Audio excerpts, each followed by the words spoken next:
La différence entre l'homme des cavernes et nous, c'est le résultat de la science. Et ce n'est pas une opinion, c'est de la science. Notre monde n'est pas si moche. Combien faut-il d'individus pour la survie d'une espèce ?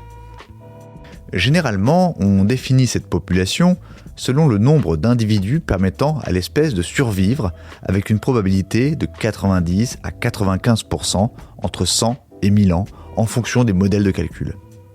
Mais dans le monde réel, ce chiffre subit de nombreuses autres contraintes, pas toujours prises en compte par les modèles. D'abord, il dépend de l'environnement. Cet environnement est-il favorable à l'espèce ou au contraire ? Est-ce que des catastrophes naturelles, des changements climatiques, l'exploitation humaine, l'appauvrissement des ressources peuvent exercer une pression sur elle ? Ensuite, le chiffre va changer en fonction du renouvellement génétique. Les individus sont-ils suffisamment éloignés génétiquement pour que le taux de consanguinité ne favorise pas les maladies et les malformations ? On peut aussi prendre en compte l'éparpillement de la population, qui, s'il est trop important, empêche la reproduction et l'évolution de l'espèce. Si cette dernière survit assez longtemps, elle peut s'adapter aux nouvelles contraintes. Enfin, l'homme peut prendre des mesures drastiques pour préserver une espèce.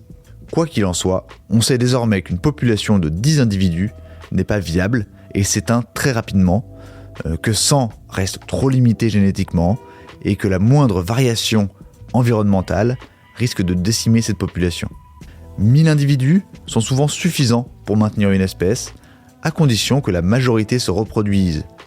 Et au-delà de 10 000, la viabilité à long terme est a priori assurée. Selon WWF, plus d'une espèce sur 3 est aujourd'hui menacée de disparition dans le monde.